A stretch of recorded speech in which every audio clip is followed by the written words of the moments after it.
You ever seen an old movie where a doctor holds up a piece of film, says, "I see some infrarenal calcific shadowing"? I had traveled with a team of technical and training people to a hospital in Pennsylvania. We were replacing their old, developed film with a medical imaging system called PACS. It was kind of like the switch from hardcover books to e-readers, only much more graphic intensive and a lot higher stakes.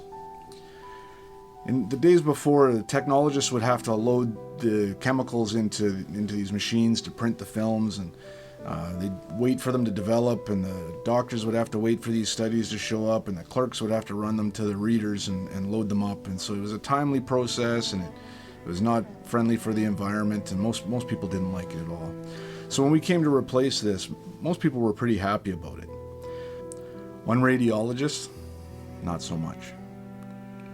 He'd been reading films for decades. Everyone listened when he spoke. His hands knew where every box and hanger lived. A shadow to most was a novel to him. He looked at the trainer and said, "I was reading films when you were in diapers. You can't tell me what I have to do." She walked him through the clicks, keeping her voice level. He raised his. She stepped out in tears. I pull him aside, keeping my voice low. "You can be unhappy, you can point it at me, but you can't abuse the team that's here to help you." And something shifted. To his credit, the next time he talked with the trainer, he apologized. Not warm and friendly, but honest. After that, he starts to show up, grudgingly. He'll touch the mouse, he'll nod at the workflow, and then he'll demand, "Print my studies to film." There was even talk in the halls about maybe he would retire before actually reading off of a system. Old habits have gravity. A week passes. We keep pairing him with our calmest people. We go slow where it matters and fast where it doesn't. We answer the same question 3 different ways. He keeps asking for films. Okay. We keep a printer alive for him. We keep teaching. On our last night, the building's quiet. My team is packing up road cases and coiling cables. I'm doing one last lap to make sure that cables are all tied and everything's neat and tidy. Down the hall, the radiology room is dark except for a faint glow in the far corner of the room, like somebody left a monitor on. I make my way in, and there's no one around. Poking my head around the divider, I see a familiar profile. The cranky radiologist, alone at a workstation. His hand is on the mouse and he's scrolling. Slice by slice, study by study, he's not fighting the interface now, he's exploring it. I don't say anything at first. I just watch the reflection of images move across his glasses. He rewinds, he compares, he leans closer. He does what he's always done. He's looking for the shadows that tell the truth on the screen. He notices me and sits back. "How's it going?" I ask. He pauses. "It's different." "Different's not the same as worse."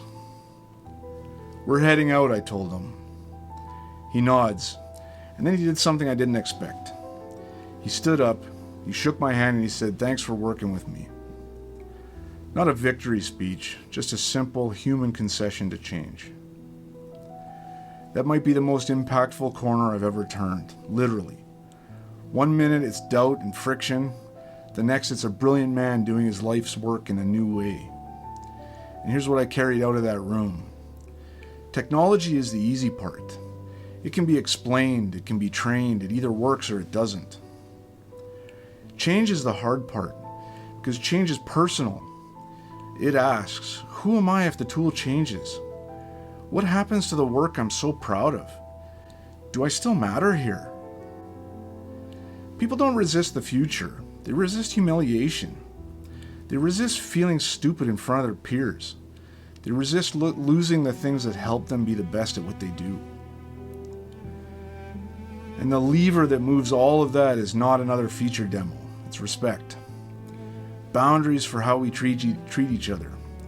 Patience for the pace someone needs. Enough humility to keep a printer online for one more week while a veteran builds a bridge to tomorrow. We didn't convert a skeptic that night. He converted himself. All we did was keep the door open long enough for him to walk through it. Technology is easy. People change is hard.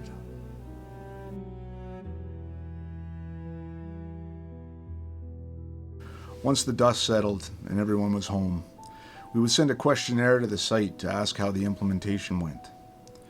I was more than a little surprised when this radiologist responded that it went far better than he expected it would.